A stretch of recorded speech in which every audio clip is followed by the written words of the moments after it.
그래서 얘네들한테 조금 우리가 신경을 써가지고 좀 가르쳐 드릴 건데 좌우지간 요렇게 구분한 방법과 요렇게 구분하는 방법과 요렇게 구분하는 방법이 서로 이제 별개의 컨셉이다 보니까 이게 요렇게 동시에 쓴다라는 건 안 되겠지만 뭐는 가능할 거냐면 이런 조합들은 다 가능한 거예요.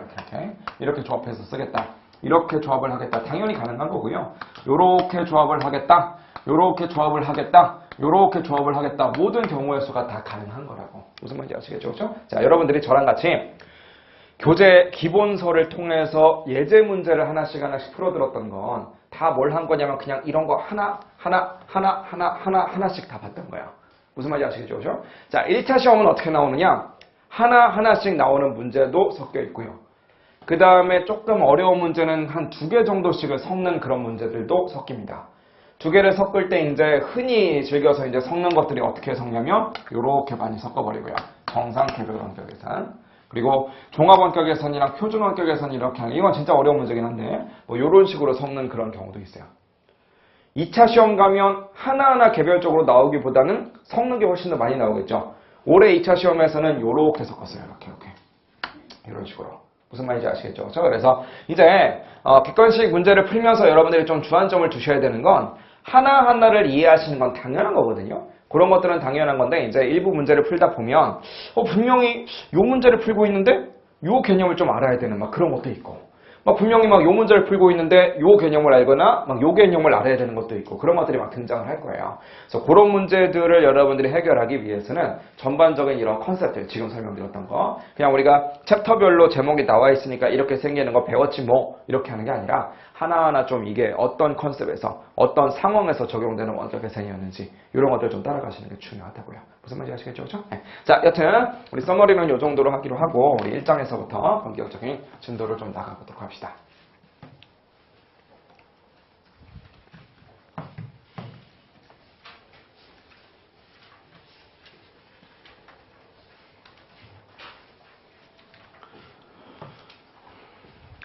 자, 12페이지 한번 가볼까요? 12페이지.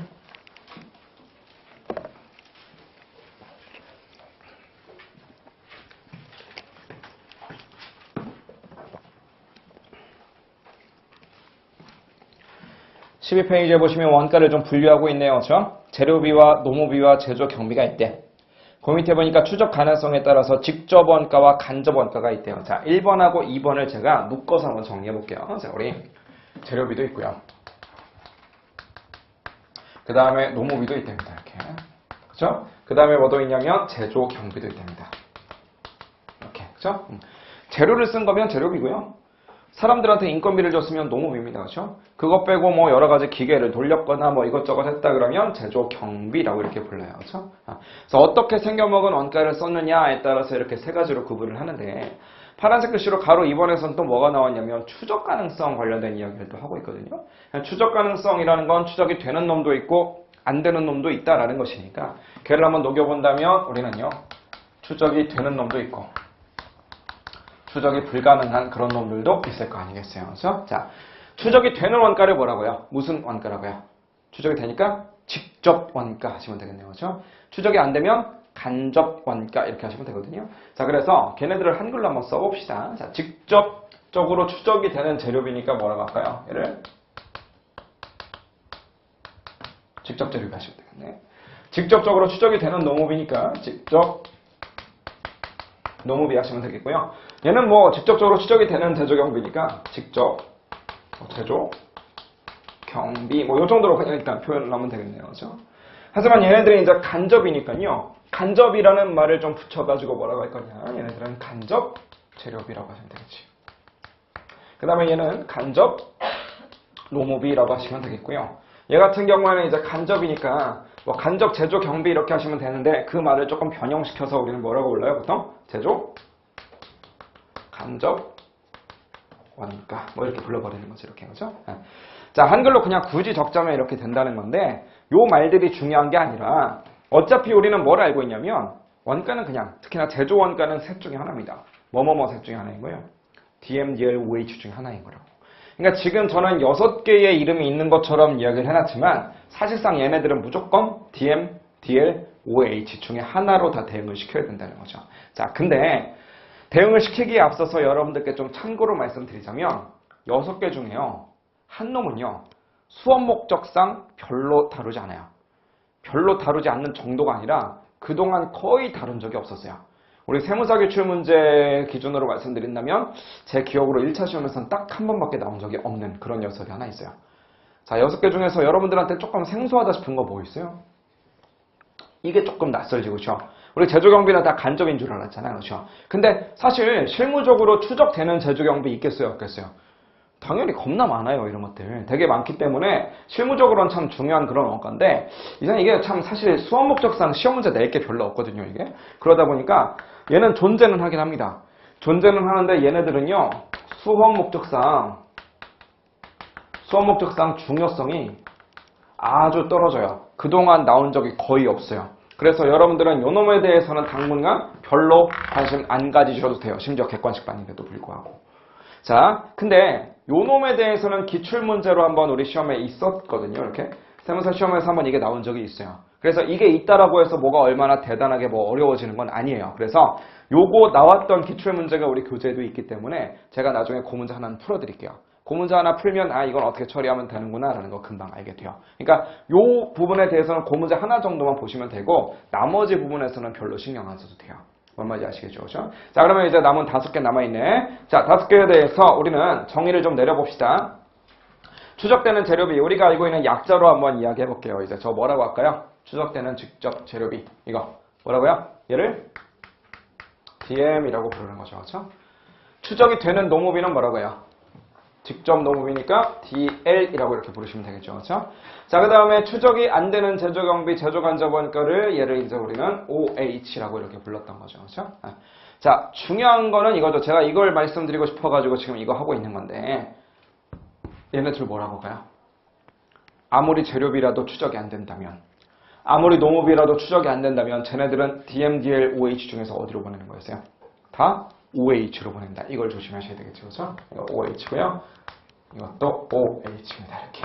무슨 말인지 아시겠죠? 그렇죠? 네. 자, 여러분들은 이렇게 기억하시면 돼요. 어차피 얘는 우리 관심 밖이다 라고 말씀을 드렸으니까 자, 이 세상에 DM은요. 딱 하나밖에 없습니다. 추적이 되는 재료비가 있다. 걔는 DM이에요. 이해되시죠? 그렇죠? 추적이 되는 노무비가 있다. 그럼 걔는 DL이에요. 당연한 소리죠. 그렇죠? 자, 그럼 OH는 뭡니까? 라고 한다면 걔네 빼고 나머지 다 OH다. 이렇게 하시면 돼요. 무슨 말인지 아시겠죠? 그렇죠? 다시 한번. 추적되는 재료비 DM. 추적되는 노무비 DL. 걔네 빼고 나머지는 다 OH. 그냥 이렇게 하시면 된다고요. 무슨 말인지 이해되시죠?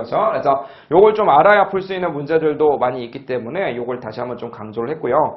12페이지에 보시면 제일 밑에 참고 박스가 하나 있는데 이미 우리 알고 있는 내용들이거든요. 우리 가운데에 보니까 DM, DL, OH 세 개를 쭉 나래비를 쳐놨는데 잘 보니까 왼쪽으로 DM과 DL 두 개를 합쳐서 뭐라고 하고 있네요. 그렇죠? 뭐라고 했었어요? 걔를 기초원가 혹은 기본원가라고 했었던 거죠. 그렇죠? 그 다음에 두 번째랑 세 번째 DL과 OH를 합쳐서 오른쪽에 또 화살표 빼서 뭐라고 하고 있네요. 그렇죠? 이건 뭐라고 해요? 가공원가 혹은 전환원가라고 하니까 기본적인 우리 그 용어들 꼭 좀 정리를 해두도록 합시다. 자, 오른쪽 페이지에 한번 가보시면은요. 13페이지에 원가 행태에 따라서 변동원가, 고정원가, 준변동원가, 준고정원가 이렇게 얘기를 하고 있는데 이제 뭐 요거 몰라서 앉아 계시는 건 아니잖아요. 솔직히. 그렇죠? 그래도 한번 마지막으로 정리를 해보면 변동원가라고 하는 건 조업도가 증가하면서 총원가가 덩달아서 증가하는 걸 변동원가라고 할 거고요. 고정원가는 조업도가 증가하거나 말거나 총원가는 가만히 있다면 걔를 고정원가라고 부르죠. 그렇죠? 자, 그런데 단위당으로 따지면 어땠던 거였어요? 변동원가는요? 단가는 어때요? 일정한 거지. 그렇죠? 왜? 하나 만들었을 때 100원, 두 개 만들었을 때 200원, 세 개 만들었을 때 300원. 이러니까 우리가 변동원가라고 하는 거 아니야. 그렇죠? 그럼 한 개당으로 따지면 무조건 얼마겠어요? 그냥 다 100원이겠죠. 그렇죠? 그러면 단가로는 일정한 거구나. 자, 고정원가는요? 하나를 만들어도 뭐 예를 들면 400원, 두 개를 만들어도 400원, 세 개를 만들어도 400원. 그렇다라고 한다면 총원가가 고정되어 있으니까 우리는 걔를 고정원가라고 부른다고요. 그렇죠? 하지만 단가로 치면 어때요? 단가로 치면 우리가 단가라는 건 결국 총원가를 생산량으로 나눠주면 되는데 생산량은 증가하지만 분자에 있는 총원가는 가만히 있으니까 단가는 어떻게 되겠어요? 분모만 늘어나니까 단가는 줄어들게 되겠지. 그죠? 네. 자, 그래서 이거를 왜 자꾸만 강조하냐면 변동원가 중에서 일정한 거 총액이에요, 단가예요? 변동원가 중에서 일정한 거 총액이에요, 단가예요? 단가잖아요, 그렇죠? 고정원가 중에서 일정한 건 총액이에요, 단가예요? 총액이잖아요, 그렇죠? 자, 이거를 알고 계셔야 된다고요. 달달 외우시라는 게 아니라, 자, 여러분들은 이미 기본서를 다 배우셨으니까 기본서 배우다 보면 아까 전에 시험에 제일 많이 나오는 게 CVP라며, 그렇죠? CVP에서는 아마도 여러분들이 공식을 좀 몇 개 외우고 계실 거예요, 그렇죠? 근데 공식을 여러분들이 활용하려면 언젠가 변동원가를 집어넣어야 되는 때가 있을 거고요. 고정원가를 집어넣어야 되는 때가 있다고요. 자, 근데 만약에 변동원가를 집어넣어야 되는 그런 날이 왔다. 그럼 변동원가 자료 중에서 총액을 넣어야 되겠어요? 아니면 단가를 넣어야 되겠어요? 당연히 단가로 가는 거라고요. 왜? 총액은 계속 변한다며. 그 변하는 숫자 중에서 뭘 넣으려고요? 넣을 수가 없어요. 총액이라는 거는 변수잖아, 변수. 변하니까 우리가 알고 있는 공식에다 집어넣을 방법이 없어요. 우리가 공식에다 뭔가 집어넣어서 해를 구하기 위해서는요. 상수여야만 집어넣는 게 가능합니다. 그렇죠? 그래서 일정한 단가, 얘가 의미가 있는 거다.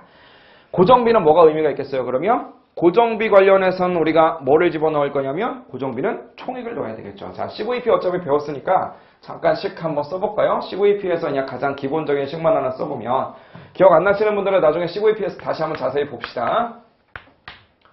이런 식으로 해서 개당 공헌이익 만들어주죠. 그렇죠? 거기에다가 판매량 Q 때려주고요. 거기서 고정비 빼주면 이것을 우리는 영업이익이다 이렇게 부른다고. 잘 보면 다 우리가 지금 기본에서 배우는 거랑 다 연결이 되는 거야. 자, 변동비를 지금 뭘로 놓고 있어요? 이거 지금 단가로 가고 있잖아, 이렇게. 고정비를 우리가 지금 뭘로 가고 있냐면 이거 지금 총액으로 가고 있거든요. 괜히 이렇게 된 게 아니라는 거죠. 왜? 변동비는 단가만이 일정한 것이고 고정비는 총액만이 일정한 것이니까 당연히 만약에 자료에서 변동비인데 갑자기 총액을 주더라. 그럼 얼른 단가로 바꾸셔야 된다는 거죠. 고정비인데 갑자기 단가를 제시해줬어요. 그럼 얼른 총액으로 바꿀 줄 아셔야 된다고요. 무슨 말인지 아시겠죠? 그래서 우리가 배웠던 그런 뒤에 있는 내용들하고 사실 아주 앞단에서 저랑 처음 만났던 그날 기본서에서 배웠던 아주 기본 중에 기본 그거랑 다 연결이 되어 있더라라고 하는 거를 좀 느끼면서 교재를 보셨으면 좋겠어요. 자, 3번에 보니까 이제 준변동원가라고 하는 것도 있네. 준변동원가, 그냥 변동원가랑 무슨 차이를 보이고 있어요? 어느 정도 고정원가의 성격을 깔고 있는 거죠. 그렇죠? 그래서 사실은 지금 보니까 거의 그림에 A라고 표시하고 있는데 A까지는 어떤 조업도에서든지 간에 이만큼 그냥 기본적으로 깔고 있는 거니까 결국은 요만큼은 그냥 고정적으로 깔고 있는 거니까 고정원가 성격이다 이렇게 보셔도 되는 거 아니에요. 그렇죠? 그래서 결국은 준변동원가는요. 두 가지 원가가 혼합이 되어 있는 겁니다. 고정원가도 좀 들어가 있고 변동원가도 좀 들어가 있다는 거죠. 그렇죠? 그래서 두 번째 줄에 보니까 뭐라고도 표현하느냐? 준변동원가는 혼합원가라는 표현도 써요. 그래서 준변동원가, 혼합원가라는 말 똑같은 말이다라는 거 좀 알아주시고요. 준고정원가는 뭐예요? 한 페이지 넘겨보시면 거기 왼쪽 그림에 보니까 조업도가 올라가면서 마치 뭐처럼 올라가고 있어요? 계단처럼 올라가고 있네요. 그렇죠? 그러니까 같은 구간 내에서는 말 그대로 고정비인데 얘네들이 점점 조업도가 올라가면서 예를 들어서 어떤 기계에 대한 임차료를 내고 있는데 그놈의 임차료가 뭐 100원이다라고 쳐보세요. 근데 기계 하나를 임차하면 우리가 몇 개 만들 수 있느냐? 100개밖에 못 만드는 거예요.